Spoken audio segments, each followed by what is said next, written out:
සුබ දවසක් හැමෝටම. ඉන්සිඩියස් මූවි සීරීස් එකේ තවත් කතාවක් බලන්න තමයි ඔයාලා අද යන්නේ. අද ඔයාලා බලන්නේ ඉන්සිඩියස් මූවි සීරීස් එකේ chapter 4 වල කතාව.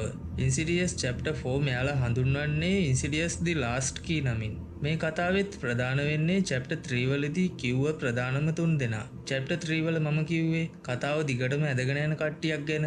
ඒ තමයි එලිස්, ස්පෙක්ස් වගේම ටකර්. මේ තුන් දෙනාව මේ මූවි එකෙත් ඔයාලට බලා ගන්න පුළුවන්. chapter 3 වල නොතේරුණ හැමදේම මේකෙන් ඔයාලට තේරුම් ගන්න පුළුවන් වෙයි. මේ මූවි සීරීස් එක මම කිව්ව විදියටම කොටසින් කොටස තේරුම් ගන්න පුළුවන් විදියට අපි කරගෙන යමු. ආත්මයන්ගෙන් වෙන් වෙලා ඉඳපු එලිස් ක්වීන්ට උදව් කරලා ක්වීන්ගේ වැඩෙන් පස්සේ දිගටම ආත්මයන් එක්ක සම්බන්ධ වෙනවා. එහෙනම් අදත් අපි යමු මොලේ විකාර වෙන හොරර් මූවි සීරීස් එකක 4 වෙනි කොටස බලන්න. මුලින් කියපු දේවල් තේරුනේ නෑ වගේනේ. අලුතෙන් මේ වීඩියෝ එක බලන කවුරු හරි ඉන්නවා නම් දැන් දාන කාඩ් එකෙන් chapter 3 වල ස්ටෝරි එක බලලම chapter 4 එක බලන්න එන්න. නැත්නම් වැඩක් නෑ බං. මේ මූවි එක මඤ්ඤම් මූවි සෙට් එකක්. එහෙනම් මේකත් බලලම මේක බලන්න එන්නකෝ. අපි යමු මූවි එකේ සම්පූර්ණයෙන්ම අරක් අරගෙන ඉන්න ආත්මයේ කතාව බලන්න.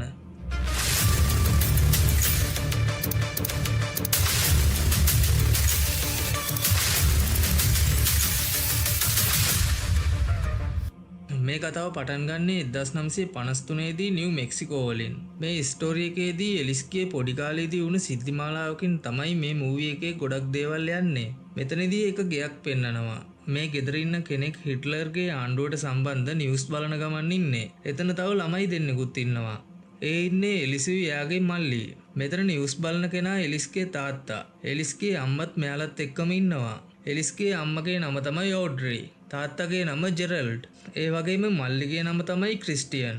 මෙතන එලිස් චිත්‍රයක් අඳින ගමන් ඉන්නේ. ඒ අතරම මේ නිවුස් වල යන්නේ මර්ඩර් එකක් සම්බන්ධ සිද්ධියක්. දැන් නිවුස් වල යන දේ ගැන මෙතන කතාවක් යනවා. ඒ කතාව අතර එලිස් මෙතනදී කියනවා ඔහු නිකන්ම මැරිලා ගිය කෙනෙක් නෙමෙයි. ඒ මැරිච්ච කෙනාගේ නම වයන් ෆිෂර්. එයාට වයස 32ක් වෙනවා. ඒ කෙනා එක ගෑනු කෙනෙක්ව මිටියක් යොදාගෙන මරලා දාලා තියෙනවා. ඒ මිනිහගේ අන්තිම කෑමට ඉලෑටයක් තමයි දීලා තියෙන්නේ. ඒ කෙනා මරණීය දණ්ඩනය ලබපු කෙනෙක්. එයා අවුරුදු 3ක් තිස්සේ මේ ඩේව් බේන්ඩ් හිරගෙදර තමයි හිටියේ. ඒ මිනිස්සයාගේ අන්තිම වචනේ උනේ go to hell අපායට ඵලයන් කියන එක. මේ දේවල් කියද්දී ක්‍රිස්ටියන් අහනවා ඔයා කොහොමද ඕවා දන්නේ කියලා. මේ වගේ දේවල් එකපාරම කියන්න ගද්දි නිකන් අනිත් අය කන්ෆියුස් වෙනවානේ. එලිස් මෙතනදී ක්‍රිස්ටියන්ට කියන්නේ මේ දේවල් මගේ මනසේ තියෙන දේවල් විතරයි කියලා. ඒකම එලිස්ගේ තාත්තා තරහින් නැගිටිනවා. මේ දිහා බලන් ඉන්න එලිස්ගේ අම්මා මෙතනට ඇවිත් එලිස්වයි ක්‍රිස්ටියන්වයි නිදාගන්න යවනවා. ඒ මොකද එලිස්ගේ තාත්තා මේ භූත සීන් වලට කැමති නෑ. පොඩි කාලේ ඉඳන් එලිස්ට තිබුණු මේ හැකියාව ගැන එලිස්ගේ පවුලේ හැමෝම දන්නවා. ඒ දෙයට විරුද්ධව ඉන්නේ එලිස්ගේ තාත්තා විතරයි. දැන් එලිසුයි ක්‍රිස්ටියනුයි දෙන්නම කාමරයට යනවා. මෙතනදී කාමරේ හැමතැනම සෙල්ලම් බඩු ඇදලා දාලා තියෙනවා පේනවා. මේ වෙලාවෙම ඕඩ්‍රි මෙතනට එනවා. ඕඩ්‍රි එලිස්ට කියනවා එලිස් මම කිව්ව නේද ඔහොම කරන්න එපා කියලා. ඕඩ්‍රි ඔහොම කියද්දී එලිස් කියනවා ඕක මම නෙමෙයි කළේ කියලා. ඕක කළේ පොඩි කොල්ලෙක්. කාලෙකට කලින් එයා මේ ගෙදර ජීවත් වෙලා තියෙන්නේ. එයා මේ සෙල්ලම් බඩු වලට හරිම ආසයි. මම දිවුරනවා අම්මේ. ඒක මම නෙමෙයි කළේ කියලා. ඕඩ්‍රි කියනවා මම ඔයාව විශ්වාස කරනවා පැටියෝ. ඔයා දන්නවනේ එලිස් ඔයාට ඔය දේ දෙවියන්ගෙන් ලැබුණු තෑග්ගක්. ඔයා විශේෂ කෙනෙක්. සමහර මිනිස්සු බයයි විශේෂ අයට. ඔයාගේ තාත්තත් ඒ වගේ බය කෙනෙක්. එයාට ඔයාගේ හැකියාව තේරුම් ගන්න බෑ එලිස්. ඔයා ඒක අපි දෙන්න අතර විතරක් තියාගන්න. ඒක කාටවත් කියන්න යන්න එපා. එතනින් පස්සේ දැන් එලිස් නිදාගන්න යනවා. මෙයාලා නිදාගන්න ගියාට පස්සේ ඕඩ්‍රි කාමරේ ලයිට් ඕෆ් කරනවා. ක්‍රිස්ටියන් කියනවා ලයිට් ඕෆ් කරන්න එපා කියලා. ඕඩ්‍රි ළඟට ඇවිත් කියනවා බය වෙන්න එපා. මම එළියෙන් ඉන්නවනේ. ඔයාට බය හිතුනොත් මොකද්ද ඔයා කරන්න ඕනේ කියලාත් ඔයා දන්නවනේ. එතකොට ක්‍රිස්ටියන් විසිල් එකක් පෙන්නනවා. කට්ටිය මේ විසිල් එක මූවි එක අන්තිම වෙනකල් මතක තියාගන්න ඕනේ හොඳේ. ඕඩ්‍රි කියනවා මම ඔයාට ওই විසිල් එක දුන්නේ ඔයා බය වුණ ඕනම වෙලාවක ඕක පිඹින්න. ඔයා ඕක පිඹින ඕනම වෙලාවක මම එනවා ඔයාව ආරක්ෂා කරන්න. එහෙම කියලා දැන් ඕඩ්‍රි මෙතනින් යනවා. දැන් නිදාගන්න ගියේ එලිසුයි ක්‍රිස්ටියනුයි දෙන්නා නිදාගන්නේ නැතුව කතා කර කර ඉන්නවා. මේ වෙලාවේ එලිස්ට උඩ ඇඳෙන් සද්දයක් ඇහිලා එබිලා බලනවා. එතකොටත් ක්‍රිස්ටියන්ට නිින්ද ගිහිල්ලා ඉන්නේ. ක්‍රිස්ටියන් ඉන්නේ පහළ පුටුවක් උඩ. ඒත් එලිස්ට සද්ද ඇහුනේ උඩ ඇඳෙන්. එලිස් උඩ ඇඳට නැගලා බලනවා මොකක්ද ඒ සද්ද කියලා. එතන කවුරුත්ම නැහැ. උඩ ඇඳට නැගලා ඉන්න එලිස්ගෙන් ක්‍රිස්ටියන් නැගිටලා අහනවා ඔයා මොකද්ද උතන කරන්න කියලා. මේ වෙලාවේ මේක පොඩි කොල්ලෙක් කාමරේ මැද්දෙන් දුවනවා.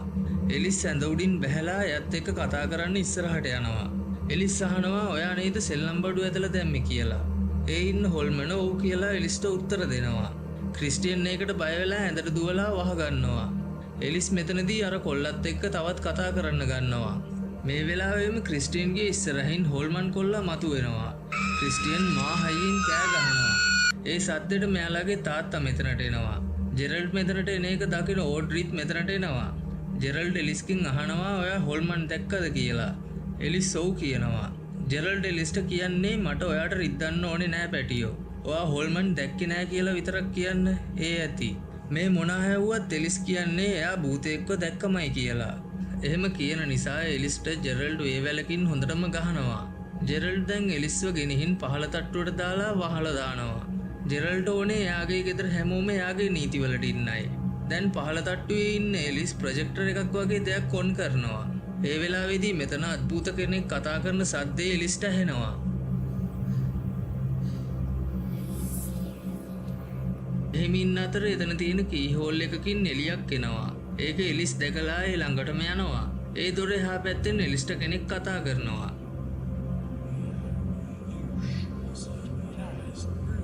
ඇයි ඔයා මෙතන පහළ ඉන්නේ? එලිස් කියනවා මගේ තාත්තා තමයි මාව මෙතනට දැම්මේ කියලා. මේ වගේ ගොඩක් දේවල් මෙතනදී දෙන්නත් එක්ක කතා කරනවා.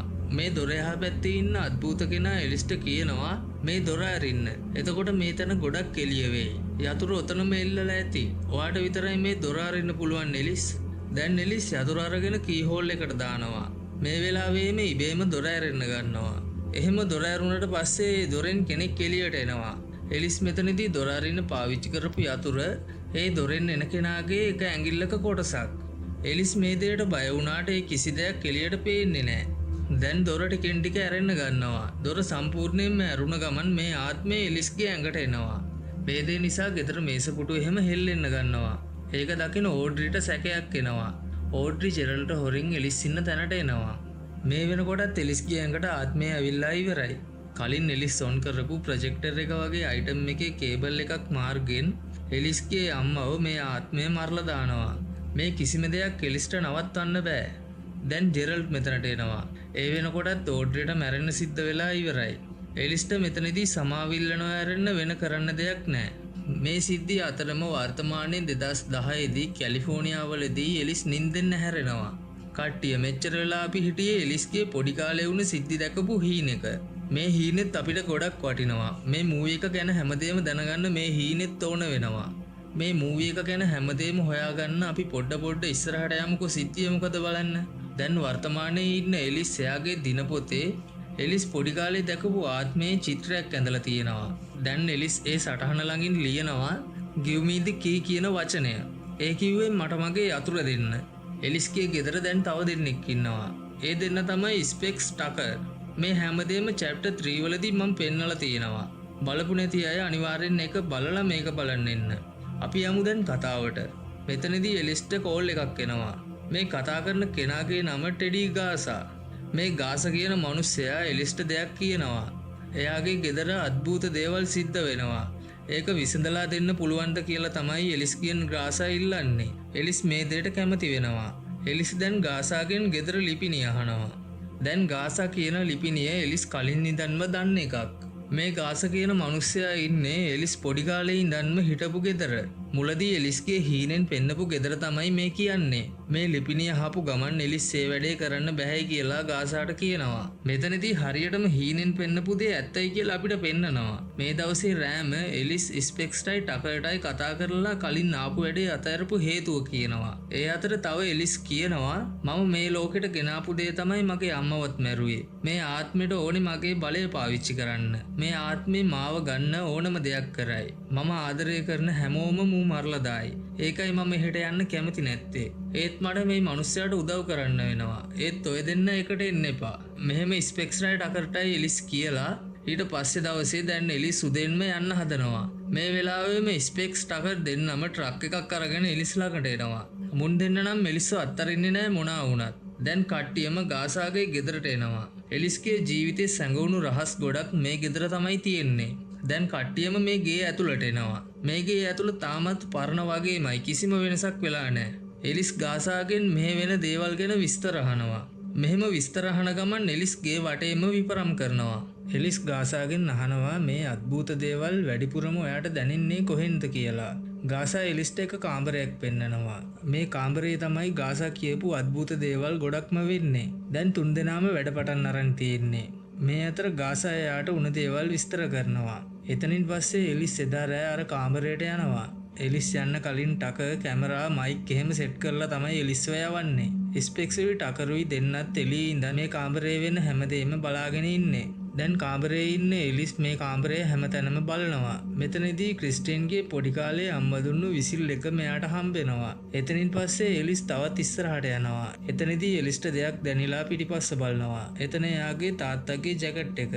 එතන තියෙන යතුරු වලට එලිස්ගේ අත ගෑවුනාම අමුතු ෂොක් එකක් වදිනවා. මේ වෙලාවේ එලිස් ඉන්න කාමරේ දොර පැත්තෙන් කෙනෙක් බලන් ඉන්නවා. මේක දකින එලිස් එයා පස්සේ යන්න ගන්නවා. එතන හිටියෙත් එක ආත්මයක්. මෙහෙම යන අතර ස්පෙක්ස් දකිනවා එලිස්ගේ පිටිපස්සෙන් කෙනෙක් ඉන්නවා.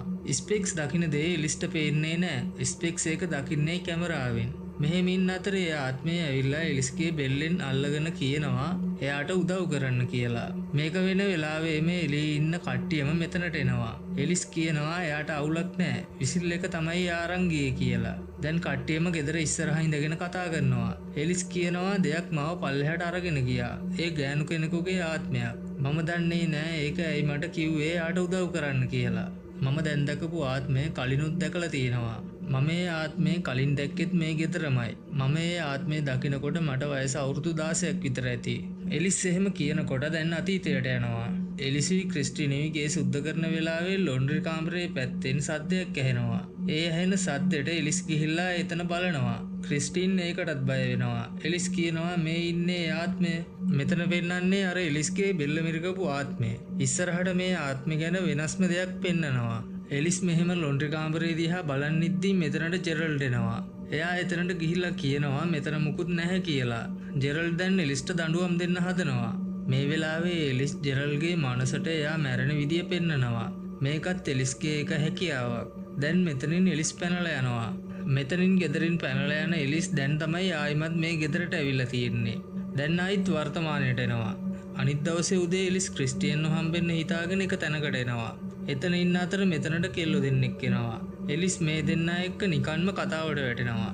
මේ දෙන්නාගේ නම් තමයි මෙලිසයි ඉමොජිනුයි. මෙයාලා මෙහෙම කතා කරගෙන ඉන්න අතර මෙතනට ක්‍රිස්ටියන් එනවා. එලිස් ක්‍රිස්ටියන්ව දැකලා මාරම සතුටු වෙනවා. ඒත් ක්‍රිස්ටියන් එලිස්ව දකින්නවත් කැමති නෑ. ක්‍රිස්ටියන් එලිස්ට බනිනවා. ක්‍රිස්ටියන් කියනවා ඔයා පොඩි කාලේ ඉඳන් මාව බය කරා රතු දොරක් පිටිපස්සේ ඉන්න ආත්මයක් ගැන කියලා. ඒ විතරක් නෙමේ ඔයා මාව දාලා ගියා ඇත්ත රාක්ෂෙක් ළඟ. ඒ තමයි අපේ තාත්තා. අපිට මුලින්ම පෙන්නපු හීනේ එලිස් දොරක් කැරී මේක තමයි මේ රතු දොර කියන්නේ. මම චැප්ටර් 3 වල ඉඳන් මේ රෙඩ් ඩෝ එක ගැන මතක තියාගන්න කියලා ඔයාලට කිව්වේ. මේ මූවි එකේදී එලිස්ගේ අතින් තමයි මේ ආත්මය එළියට එන්නේ. මේ ආත්මය එළියට එන්නේ එලිස් රෙඩ් ඩෝ එක අරපු වෙලාවේ. මෙතන ඉන්න ඉමොජිනුයි මෙලිසයි කියන්නේ ක්‍රිස්ටියන්ගේ දුවල දෙන්නා. ක්‍රිස්ටියන් දැන් මෙයාලවත් එක්කගෙන යනවා. ඉමොජින්ටයි මෙලිසටයි මාරම සතුටුයි එලිස්ව දැනගන්න ලැබුණ එකට. ඒ මදිවට ටකරුයි ස්පෙක්සුයි මේ කෙල්ලෝ දෙන්නව සෙට් කරගන්න මාර ගේමක් දෙන්නේ. දැන් මෙතන ඉන්න මෙලිසට එලිස්ට හම්බුණු විසිල් එකේ පින්තූරයක් දෙනවා. එලිස් කියන්නේ මේ පින්තූරේ ක්‍රිස්ටියන්ට පෙන්වන්න කියලා. එතනින් කට් කළාම එදා දවසේ රෑ එලිස් කියනවා ක්‍රිස්ටින් මට මතක් කරපු රතු දොර. ඒකෙන් තමයි මගේ අම්මව මරපු ආත්මය එළියට ආවේ කියලා. ටක මෙතනදී කියනවා ඔය රතු දොර ඕනම කෙනෙක්ට දකින්න පුළුවන් එකක් නේ කියලා. එලිස් කියනවා එහෙම බෑ. ඒ රතු දොර අදිමානසික දොරක්. සාමාන්‍යයෙන් ඒක පේන්නේ නෑ. දැන් එලිස් කියනවා මතකද මම මනෝකායෙන් කුයින්න හොයාගෙන ගොඩක් දුර ගියා. එතනදී මම ආවේ මේ රතු දොර හරහා තමයි. ඒ රතු දොරෙන් මාව අඳුරේ ගැඹුරටම අරගෙන ගියා. මට ඒ කියන දේ තේරුම් ගන්න පුළුවන් වුණා නම් මට මේ දේවල් නවත්ත ගන්නත් පුළුවන් වෙනවා. දැන් ටක එක ඩිවයිස් එකක් අරගෙන එලිස්ට කතා කරන්න යන ආත්මය එක්ක සම්බන්ධතාව ලේසි කරන්න හදන්නේ. එලිස් ආත්මයට කතා කරන්න ගන්නවා. මේ කතා කරන අතර එලිස්ගෙන් ආත්මය ගත්ත විසිල් එකේ සද්දේ එක පැත්තකින් ඇහෙනවා. මේ අය සද්දේ හොයාගෙන යනවා. විසිල් සද්දේ දිගින් දිගටම ඇහෙන්න ගන්නවා. ඒ සද්දේ ඉන්නේ මෙන්න මේ ගෙදර පහළම තට්ටුවෙන්. මේ පහළ තට්ටුවේ තමයි ඕඩ්රිත් මැරුණේ. දැන් එක පැත්තකින් මෙයාලා හොයාගන්නවා ඒ සද්දේ ඉන්නේ මෙතනින් කියලා. මේ බිත්තියට පිටිපස්සෙන් තමයි සද්දේ ඉන්නේ. මේ බිත්තියේ එක කීහෝල් එකක් තියෙනවා. මෙතනදී එලිස් ඉක්මනට ගිහින් ජෙරල්ගේ කබායේ තිබුණු යතුරු කැරල්ල අරගෙන එනවා. එතන තියෙන එක යතුරකින් මේ බිත්තියේ තියෙන දොර අරින්න පුළුවන්. දැන් මෙයාලා මේක ඇතුළට යනවා. මේ කාමරය ඇතුළේදී එලිස් කෙනෙක්ව දකිනවා. එලිස් හිතන්නේ මේ ඉන්නේ කලින් ආව ආත්මය කියලා. මේ කාමරය ඇතුළේදීම ආත්මය අරගෙන ආපු විසිල් එකත් මෙයාලාට හම්බෙනවා. එලිස් මේ විසිල් එක පිඹින්න යද්දී ආයිමත් පාරක් ඒ ආත්මය මෙතනට කෑ ගහගෙන එනවා. ඒ එක්කම මෙතන හිටපු කෙනත් එලිස්ගේ ඉස්සරහට ඇවිත් උදව් ඉල්ලනවා. එතකොට තමයි මෙයාලා දැනගන්නේ මේ කාමරේ හිටිය කෙනා හොල්මනක් නෙමෙයි කියලා. මේ ඉන්නේ මෙතන හිර කරලා දාපු කෙල්ලෙක්. ටක මේ වෙලාවේදී මේ කෙල්ලට දාලා තිබුණු දම්වැල් ටික කඩලා දාන්න හදන්නේ. මේ වෙලාවෙම ගාසා මෙතනට එනවා. ගාසා තමයි මේ කෙල්ලව මෙතන හිර කරලා තියෙන්නේ. ගාසා අහනවා උඹලා ඇයි පල්ලෙහාට ආවේ කියලා. එලිස් කියන්නේ ඔයාගේ හොල්මන තමයි අපිව මෙතනට ගෙනාවේ කියලා. මෙතන වෙන හැමදේම එළියේ ඉඳන් අහන්න ඉන්න ස්පෙක්ස් මෙතනට ඉක්මනට එන්න ගන්නවා. ගාසා හිතන්නේ මේ අద్భుත හැමදේම මෙයාගේ මනසින් වෙනවා කියලා. ගාසා මේ තුන්දෙනාව මේ කාමරයට දාලා ලොක් කරනවා. දැන් ස්පෙක්ස් විතරයි එළියේ ඉන්නේ. ගාසා එයාටත් වෙඩි තියන්න බලාගෙනම ඉස්සරහට එනවා. ස්පෙක්ස් දැන් ගාසාට හැංගී පහර දෙනවා. ගාසා ස්පෙක්ස්ව මරන්න ආවට ස්පෙක්ස් මෙයාට ගහලා ගාසාගේ ඔළුවට අල්මාරියක් දාලා මරලා දානවා. දැන් මේ ගෙදරට පොලිසිය ඇවිත් මැරුණු ගාසාවයි අර කෙල්ලවයි අරගෙන යනවා. ස්පෙක්ස්ට නම් ගාසාව මරපු එකට ප්‍රශ්නයක් වෙන්නේ නැහැ. පොලිසිය මේ කෙල්ල ගැන සම්පූර්ණ විස්තරයක් එලිස්ලාටත් කියනවා. මේ කෙල්ලගේ නම තමයි මාරා ජේම්ස්. මෙයා නර්ස් කෙනෙක්. මේ කෙල්ල මාස 4ක් තිස්සේ අතුරුදහන් වෙලා ඉඳපු කෙනෙක්. මේ වෙලාවෙම මෙතන ඉන්නේ එලිස් කලින් ආව ආත්මය දකිනවා. එතනින් කට් කළාම උදේ වෙලා. ක්‍රිස්ටියන් එලිස් දුන්න ෆොටෝ එකක් තරන් මේ ගෙදරට එනවා. මෙතනට ක්‍රිස්ටියන්ගේ දුවල දෙන්නත් එක්ක තමයි මෙයා එන්නේ. ක්‍රිස්ටියන් එන්නේ විසිල් එක හොයාගෙන. දැන් මේ තුන්දෙනාම විසිල් එක හොයන්න ගන්නවා. මේ වෙලාවෙම එලිස් ඉන්නේ දැන් පොලිසියේ. ගාසාගේ මිනිමැරුම සම්බන්ධව විස්තර එලිස්ගෙන් පොලිසිය අරගන්නවා. මෙහෙම ඉන්න අතර කලින් පෙන්නපු කෙල්ලගේ ආත්මය මෙතනදී එලිස්ව බය කරනවා. එලිස් මෙතනදී මේ ආත්මය දැකලා බය වෙනවා. පොලිස්කාරයා බය වෙනවා එලිස්ව දැකලා. එතනින් කට් කළාම ක්‍රිස්ටියන්ගේ දුවල දෙන්න තාමත් විසිල් එක හොයනවා. මෙතන ඉන්න එක කෙල්ලෙක් තනියම පහලට එනවා විසිල් එක හොයාගෙන. මේ කෙල්ලගේ නම තමයි මෙලිසා. මෙලිසා මෙහෙම එන අතර මෙයාට ඇහෙනවා ක්‍රිස්ටියන්ගේ කටහඬ. ඒක එන්නේ පහළම තට්ටුවෙන්. මෙලිසා යනවා දැන් පහළම තට්ටුවට. එතන කවුරුත්ම නැහැ. මෙලිසා මෙතන තියෙන හැමදේම ඇද ඇද මේ විසිල් එක හොයනවා. මේ අතර මෙතන තියෙන රෙදි කෑල්ලක් හෙලවෙන්න අරගන්නවා. මේක දකින මෙලිසා ඒ දේ මොකක්ද බලනවා. එතන අතක් තියෙන්නේ. එතන තියෙන අතේ අතුරුත් සම්බන්ධ වෙලා තියෙන්නේ. මෙතන තියෙන අතෙන් මෙලිසාට දැන් ඇටැක් කරන්න ගන්නවා. මේ දෙයින් අමාරුවෙන් බිම වැටිලා ඉන්න මෙලිසා ළඟට මෙලිසා කවදාකවත් නොදකපු අමුත් එක්කෙනවා. මූ හෙන කැත චරිතයක් දැක්කමත් එපා වෙනවා. මෙලිසා මූව දැකලා කෑ ගහනවා. මේ එන ආත්මේ දැන් මෙලිසාගේ මූණට මූණ ලං වෙලා ඉන්නේ. මේ වෙලාවෙම එලිස්ටත් මේ දේ දැනලා මෙතනට එන ගමන් ඉන්නේ. දැන් බිම වැටිලා බයෙන් කෑ ගහන මෙලිසාට මේ ආත්මය එයාගේ අතේ තියෙන යතුරක් මෙලිසාගේ උගුර මැද්දෙන් දාලා මෙලිසාගේ කටහඬ නැති කරනවා. මේ ආත්මය තමයි එලිස්ගේ මාර්ගයෙන් අඳුර අතහැරලා ආලෝකය හොයාගෙන ආවේ. මෙලිසා එයාට පුළුවන් තරම් දැන් කෑ ගහනවා. ඒ වුණාට කිසිම වැඩක් වෙන්නේ නැහැ. මෙලිසා කෑ ගැහුවට කිසිම සද්දයක් දැන් එළියට පිට වෙන්නේ නැහැ. මේ වෙනකොට එලිස්ලත් දැන් ගෙදරට ඇවිල්ලා ඉන්නේ. එලිස්ට කලින් මේ දේ ගැන ඉඟියක් තමයි අර කෙල්ලගේ ආත්මය දීලා තියෙන්නේ. මෙයාලා මේ ආත්මය හඳුන්වන්නේ කීෆේස් කියලා. මේ අතරම මේ ආත්මය මුකුත්ම කරගන්න බැරුව බිම වැටිලා ඉන්න මෙලිසාගේ පපුව මැද්දට තවත් යතුරක් යවලා මෙලිසාව සිහිය නැති කරනවා. මේ කීෆේස් කරන දේ නිසා මෙලිසා කෙලින්ම කෝමා තත්වයට යනවා. කොහොම හරි එලිස්ලත් මෙලිසා ඉන්න තැනට එනවා. ඒ වෙනකොට පරක්කු වැඩි. මෙතනදී තමයි අනිත් කෙල්ලගේ නම කියන්නේ. එයාගේ නම ඉමෝජින්. ඉමෝජින් දැන් ඇම්බියුලන්ස් එකකට කතා කරනවා. මේ වෙලාවේ මෙලිසාගේ බෙල්ලට දම්වැලකුත් දාලා තියෙනවා අපිට පෙන්නනවා. ඒ පෙන්නන්නේ අඳුරු ලෝකයේ සිද්ධ වෙන දෙයක්. ඒක නිකන් චැප්ටර් 3 වලදී කුයින්ට කරලා තිබුණා වගේම දෙයක් තමයි මෙතනත් වෙලා තියෙන්නේ. මෙලිසාව දැන් හොස්පිටල් එකට ගෙනියනවා. මේ වෙලාවේ ඉමෝජින් එලිස්ගෙන් අහනවා ඔයා මේ දේ දැනගත්තේ කොහොමද කියලා. එලිස් කියනවා මේ ගෙදර තවත් නපුරක් තියෙනවා. මමයි ඒක මේ ලෝකෙට එන්න ඉඩ දුන්නේ. මම හිතන්නේ ගාසාට මේ දේ කරන්න පෙළඹෙව්වෙත් මේ ආත්මයම තමයි. දැන් මේක ඔයාගේ සහෝදරියව අරගෙන මම ඌව අද රෑම ඉවරයක් කරලා දානවා. ඉමෝජින් කියනවා මටත් දේවල් පේනවා කියලා. එහෙම කියලා ඉමෝජින් එයාට උන දේවල් ටිකක් එලිස්ටත් කියනවා. එලිස්ට වගේම සමාන හැකියාවක් ඉමෝජින්ටත් තියෙනවා. මේ දේ ගැන තමයි ඉමෝජින් එලිස්ට කියන්නේ. දැන් කට්ටියම වැඩේට බහිනවා. දැන් ස්පෙක්ස් වයි ඉමෝජින් වයි එලිස් යවනවා රෙඩ් කිං ජෙම්ස් කියලා එකක් හොයන්න. මේ කියපු දේ හරියටම මොකක්ද දන්නේ නැහැ. අපි ඉස්සරහදී බලමුකෝ මේ මොකක්ද කියලා. එලිසුයි ටකරුයි දැන් ඉන්නේ පහළ මහලේ. එතනදී එලිස්ට දෙයක් දැනෙනවා. මෙයාලා ඒ දැනෙන දේ පස්සෙන් යනවා. එතන තියෙන්නේ වා කවුලුවක්. මෙතන දෙයක් තියෙනවා. ඒක ටක එළියට ඇදලා ගන්න උත්සාහ කරනවා. මෙතනදී ටකරට මේක එළියට ඇදලා ගන්නත් පුළුවන් වෙනවා. ඒ කෙනෙක්ගේ ඇඳුමක්. ඒ ඇඳුම මාර්ගයෙන් එලිස් දෙයක් හොයා ගන්නවා. මෙතන පෙන්වන්නේ ජෙරල්ඩ්. එයා ගාසා කෙල්ලෙක්ව හිර කරන් ඉඳපු තැනම තවත් කෙල්ලෙක්ව ජෙරල්ඩ් හිර කරගෙන ඉඳලා තියෙනවා. ජෙරල්ඩ් මෙතනදී මේ කෙල්ලට මොනවාද පොවලා යන්න යනවා. මේ කෙල්ල ජෙරල්ගෙන් බේරලා කොහමරි ඒ කාමරෙන් එළියට එනවා. එළියට ආවට මේ කෙල්ලට හරියට ඇවිද ගන්නවත් බෑ. හැම තැනම බොඳ වෙලා පේන්නේ.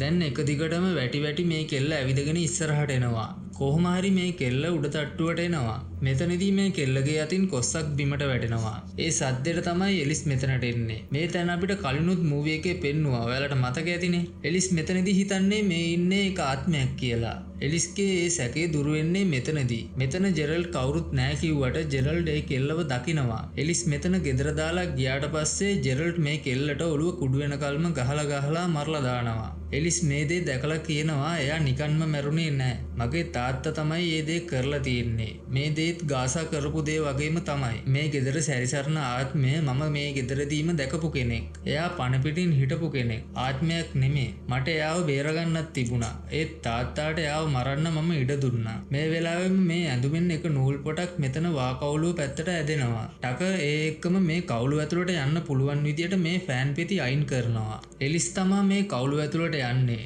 එතනදී එක කේස් එකක් තිබිලා එලිස් ඒක බලනවා. මේ කේස් එක ජෙරල්ඩ් මරපු කෙල්ලගේ. ඒ මැරිච්ච කෙල්ලගේ ආත්මය තමයි එලිස්ට මේ දේවල් වලට මෙච්චර වෙලා උදව් කරලා තියෙන්නේ. එලිස් මේක ඇතුලේ දේවල් බලනවා. ඒ කෙල්ලගේ ෆොටෝස්, ඇඳුම් හැම දෙයක්ම මේක ඇතුලේ තියෙනවා. මේ කෙල්ලගේ නම තමයි ඇනා. මේ දේවල් ඇරුණම මේ කේස් එක ඇතුලේ ඇනාගේ මලසිරුරේ හිස් කබලත් මේක ඇතුළෙමයි තියෙන්නේ. මේ හැමදේම එලිස් එතනින්ම දානවා. මෙතන නිකන් ලොකු උමගක් වගේ. මෙතන ඇතුළ බලන ගමන් ඉන්න එලිස් දකිනවා තවත් කේසස් ගොඩක් තියෙනවා. ඒ කියන්නේ ඇනාව විතරක් නෙමෙයි ජෙරල්ඩ් මරලා දාලා තියෙන්නේ. තවත් ගොඩක් අයව ජෙරල්ඩ් මරලා තියෙනවා මේ ගෙදරදිම. මෙතන තියෙන තවත් කේස් ගොඩක් ඕපන් කරන එලිස්ට මේක ඇතුලෙන් එන ආත්මයක් ඇටැක් කරනවා. මේ ඇටැක් එක නිසා එලිස් අඳුරු ලෝකයට එනවා. එලිස් මේ දැන් ඉන්නේ රෙඩ් ඩෝ එක ඇතුලේ. මෙතනදී එලිස්ගේ පොඩි කාලේ ඉන්න එකත් පෙන්නනවා. ඕඩ්‍රි මැරුණ හැටිත් මෙතනදී ආයිමත් පෙන්නනවා. දැන් පොඩි කාලේ එලිස්ගේ ලොකු එලිස්ගේ කතාවක් යනවා. මේ අතර කියනවා මේක ආත්මයන් ගමන් කරන තැනක්. ඒත් මට මේ තැනට යන්න ඕනේ නෑ. මේ වගේ ගොඩක් ඒවා මෙතනදී කියනවා. මෙතන වෙන ඔක්කොම නම් දැන් කියන්න බෑ බං. දැන් මෙතන ඉන්න පොඩි එලිස් කියනවා අපේ තාත්තා කීෆේස්ට බයයි කියලා. කීෆේස් තමයි මෙතන වෙන හැමදේම පාලනය කරන්නේ. කීෆේස් තමයි මේ හැම දොරක්මත් ඇරියේ. කීෆේස් කිව්වා මේ හැම දොරක්ම අරින්න මගෙන් එයාට උදව් ඕන වෙනවා කියලා. මම හිතනවට වඩා මම බලවත් කියලා කීෆේස් මට කිව්වා. එයා කිව්වා මාව ගන්න ඕනම දෙයක් එයා කරනවයි කියලා. දැන් එයා ඉන්නේ ඔයාගේ පිටිපස්සේ. මෙහෙම කියනකොටම මේ ආත්මය එලිස්ට ඇටැක් කරනවා. දැන් අඳුරු ලෝකයේ ඉන්න එලිස්ව මේ වෙලාවෙම ටක සාමාන්‍ය ලෝකයේදී වා කවුළු ඇතුලෙන් එළියට ඇදලා ගන්නවා. ඒ වෙනකොටත් එලිස්ට සිහිය නැහැ. ටක ස්පෙක්ස්ලාගෙන් මෙතනදී උදව් ඉල්ලනවා. දැන් කට්ටියම එලිස්ව උඩට අරගෙන එනවා. ස්පෙක්ස් කියනවා එයා දැන් ඉන්නේ අඳුරේ. අපි එයාට උදව් කරන්න ඕනි කියලා. අපි කවුරු හරි හෙට යන්න ඕනේ. මෙතනදී ඉමෝජින් මේ වැඩේ බාර ගන්නවා. දැන් ස්පෙක්ස් ඉමෝජින්ව මෝහනය කරනවා. මේ මෝහනය අතරතුර ඉමෝජින් අඳුරට එකතු වෙනවා. මේ වෙලාවේ අඳුරුමානයේ ඉන්න ඉමෝජින් එලිස්ව දකිනවා. ඒත් ඒ එක්කම ඇනාගේ ආත්මය ඇවිත් කියනවා මම මේකට ඔයාට උදව් කරන්නම් කියලා. දැන් දෙන්නම මේක ඇතුළට යනවා. මේක ප්‍රිසන් එකක්. ඉමෝජින් මෙතනදී රෙඩ් ඩෝ එක දකිනවා. මෙතනදී ඇනාගේ ආත්මය විසිල් එක මෙයාට දෙනවා. අතනදී ඉමෝජින් එලිස්ව දැක්කට ඒ මනෝකායක් විතරයි. මෙතනදී දැන් ඉමෝජින් එලිස්ව හොයා ගන්නවා. මෙතන එලිසුත් ඉන්නවා. මෙතන එලිසුත් ඉන්නවා හිරකාරයෙක් වගේ කූඩු කරලා. එලිස්ව දම්වැල් වලනුත් හිර කරලා තියෙන්නේ. මේ තනිකරම ජේල් එකක්. කීෆේස්ට කොහෙද මේකේ ජේලර්. දැන් කීෆේස්ගේ ආත්මය මෙතනට එනකොට මේ හැමෝම බය වෙනවා. කීෆේස්ගේ ආත්මය දැන් එක කූඩුවක් කරිනවා. එලිස් පුදුම වෙනවා මේ දේ දැකලා. මෙතන ඉන්නේ ජෙරල්ගේ ආත්මය. ජෙරල්ඩ් ගෙදර ඉඳපු විදියටමයි මැරලත් ඉන්නේ. ජෙරල්ඩ් දැන් එළියට එනවා. එලිස්ට ජෙරල්ඩ් කරපු හැමදේම මෙතනදී මතක් වෙන්න ගන්නවා. මේ වෙලාවේ එලිසුත් කූඩුවෙන් එළියට එනවා. දැන් මේ ආත්මය එලිස්ට ජෙරල්ඩ්ගේ ළඟ තිබුණු වේවැල දෙනවා. එලිස්ට පොඩි කාලේදී කරා වගේම ජෙරල්ටත් කරන්න කියලා තමයි ඒ වේවැල දෙන්නේ. එලිස් ජෙරල්ට හොඳටම ගහනවා. හැමදේම මතක් කර කර තමයි එලිස් ජෙරල්ට ගහන්නේ. මෙතනදී තමයි ඉමෝජින් මෙතනට එන්නේ. එලිස් මේ කරන දේ නිසා කීෆේස්ගේ පව එක තවත් වැඩි වෙනවා. ඉමෝජින් මෙතන කෑගහන කෑගහිල්ලට එලිස්ගේ අවසිහිය නැති වෙනවා. දැන් එලිස් ඉන්නේ හොඳ සිහියෙන්. එලිස් මෙතනදී තමයි කියන්නේ ජෙරල්ඩ්වත් කීෆේස් යාගේ රූකඩයක් විදියට පාවිච්චි කරලා තියෙනවයි කියලා. ඒ කියන්නේ ජෙරල්ඩ් ඕනකමින් මිනිස්සු මරලා නෑ. මේ ආත්මයේ බලපෑමට තමයි එහෙම කරලා තියෙන්නේ. මෙතන එලිස් ඒ වැඩේ නැවැත්තුවාම ආත්මය ගිහින් ඉමෝජින්ව ගන්නවා.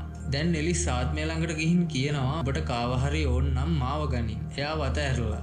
මේ වෙලාවෙම මේ ආත්මය මෙලිසාවයි ඉමෝජින්වයි බල්ලෝ දෙන්නෙක් වගේ අරගෙන එනවා. ඒක දකින එලිස්ට කරගන්න දෙයක් නෑ. ආත්මය ළඟ එලිස් ධන ගහනවා. එලිස්ට ආත්මය දරුණු විදියට පහර දෙනවා. ඒ අතර මෙලිසාටත් ඇටැක් කරනවා. මේ දේ නිසා සැබෑ ලෝකයේ ඉන්න මෙලිසාගේ ශරීරයට ඒක ලොකුවට බලපානවා. මෙලිසාට දාලා තියෙන මැෂින් එකත් නවතින තරමටම වැඩේ බරපතලයි. ආත්මයේ දෙවන පහර දීම එලිස්ට වෙන වෙලාවෙම ජෙරල්ගේ ආත්මය එක වළක්වනවා. ජෙරල්ට මේ ආත්මය එක්ක හැප්පෙන්න බෑ. ජෙරල්ගේ ආත්මය කීෆේස් විනාශ කරලා දානවා. මේ සිද්ධියට පස්සේ එලිස්ටත් මෙලිසාට උන දෙයමයි වෙන්නේ. මේ ආත්මයේ එලිස්ගේ සවුන්ඩ් එකත් නැති කරලා දානවා. එලිස්ගේ සද්ද නැවතුනාට පස්සේ කීෆේස් හදන්නේ මෙයාව මරලා දාන්න.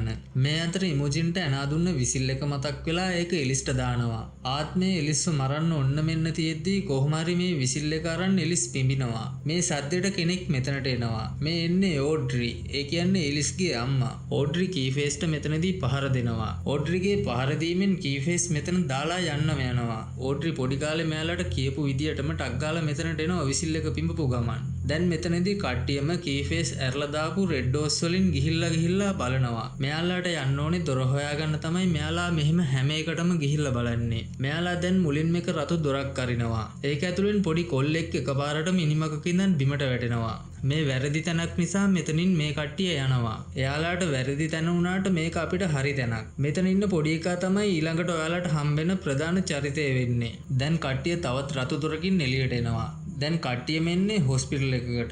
මෙතන තමයි මෙලිසාගේ ශරීරය තියෙන්නේ. කීෆේස්ගේ පහර දීමෙන් අමාරුණු මෙලිසාට ඉක්මනට එයාගේ ශරීරයට ගෙනියනවා. සැබෑ ලෝකයේදී මෙලිසාට මේ දේ නිසා ඉක්මනටම සිහිය එනවා. දැන් එලිස්ලා කට්ටිය ඉස්සරහට යනවා. කොහොම හරි මේ වෙලාවේ එලිස් එයාගේ අම්මගෙන් නැවතත් වෙන් වෙනවා. ඕඩ්රිගෙන් එලිස්ට ඇහෙන අන්තිම වචනේ තමයි තවත් මිනිස්සුන්ට උදව් කරන්න එලිස්. මේ වචනේ තමයි අන්තිමටම ඕඩ්රි එලිස්ට මෙතනදී කියන්නේ. ඕඩ්රි මෙතනදී යන්න යනවා.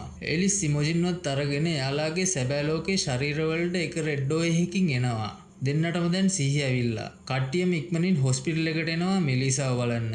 මෙතනදී ක්‍රිස්ටියන්ගේ විසිල් එක එලිස් එයාටම දෙනවා. අන්තිමටම තරහින් හිටපු අක්කයි මල්ලි දෙන්නත් මෙතනදී එකතු වෙනවා. එලිස් ටක ස්පෙක්ස් පුරුදු විදියටම එයාලාගේ වැඩේට පිටත් වෙනවා. කොහොම හරි අන්තිමට මිනිස්සුන්ගේ මරණයන්ගෙන් හා බය වේදනාව වැනි දේන් ඉතාමත් ශක්තිමත් හා බලවත් වූ ආත්මයකගේ අවසන් ජවනිකාව මේ විදියට නිමා වෙනවා. දැන් එලිස් වැඩ ඉවර කරලා නිදාගන්න හදන්නේ. නිින්දෙන් එලිස්ට එක ගෙයක් පේනවා. ඒ ගෙදර දෙන්නෙක්වත් එලිස්ට මෙතනදී පේන්න ගන්නවා. ඒ අතර තව පොඩි එකෙක්ව පෙන්නනවා. එලිස්ට නිින්දෙන්ම කියවෙනවා එක නමක්. ඒ නම තමයි ඩෝල්ටන් කියන නම. මේ අතර එකපාරම මෙතනින් රතුපාට මුහුණක් එක්ක තව කෙනෙක්ව පෙන්නනවා. එලිස් මේ දෙයට දැනුත් බය වෙනවා. බය වෙන පාර එලිස් නිින්දෙන් නැගිටිනවා. මෙහෙම ඉන්න එලිස්ට මේ මහරෑ කෝල් එකක් එනවා. කෝල් එක එන්නේ ලොරෙන් කියලා කෙනෙක්ගෙන්. ලොරෙන් කියනවා ඔයා මගේ පුතාට පොඩි කාලෙදී උදව් කරා. දැන් මේ දේම ආපහු වෙනවා මගේ මුණුපුරාට. ලොරෙන් එහෙම කියන අතර එලිස් අහනවා ඒ ඩෝල්ටන් නේද කියලා. ලොරෙන් අහන්නේ කොහොමද ඔයා එයාගේ නම දන්නේ? එලිස් කියනවා ඒක තමයි මගේ ජොබ් එක. මම හෙට උදේන් මෙන්නම් කියලා එලිස් මෙතනදී ලොරෙන්ට කියනවා. මේ කතාබහ අතරම මේ මූවි එක ඉවරයක් වෙනවා. ඔයාලට මතක් කරන්න ඕනේ මේ මූවි සීරීස් එක ඉවර වෙනකල්ම අපිත් එක්ක එකතු වෙලා ඉන්න. මේ සීරීස් එකම වෙන වශයෙන් ඔයාලට තේරුම් ගන්න පුළුවන් විදියට මම ඔයාලට අරගෙන එනවා. මම හිතනවා chapter 3 වල අවුල මේකෙන් හරියන්නේ නැති කියලා. චැප්ටර් 4 මඤ්ඤං ගතිය ඊළඟකින් හරියේ කට්ටියගෙම. අපි පොඩ්ඩ රෙඩ්ඩෝ එකේ තියෙන ආත්මබන්ධනය නවතින දැනට වෙනකල්ම යමු. අඳුරයි ආලෝකයේ සදහටම දුරස් වෙන තෙක් අපිත් එක්ක රැඳිලා ඉන්න. අපිව සබ්ස්ක්‍රයිබ් කරලා තියාගන්න අනිවාර්යෙන්ම බෙල් බටන් එකත් ඔබලම. එතකොට ඔයාලට අපි දාන හැම එකක්ම එක දිගටම බලන්න පුළුවන්. කලින් වගේම කියන්න ඕනේ මේ මූවිස් බලන්න ඕන නම් ඔයාලා අපිට කමෙන්ට් එකක් දාන්න. එහෙම වුණොත් ඔයාලට අපේ ටෙලිග්‍රෑම් එක හරහා මේ මූවිස් ඔයාලට බලන්න පුළුවන්. එහෙනම් හැමෝටම හැම රැයකම ස්වීට් ස්පිරිට් ඩ්‍රීම්ස් දකින්න ප්‍රාර්ථනා කරනවා අපි ගියා.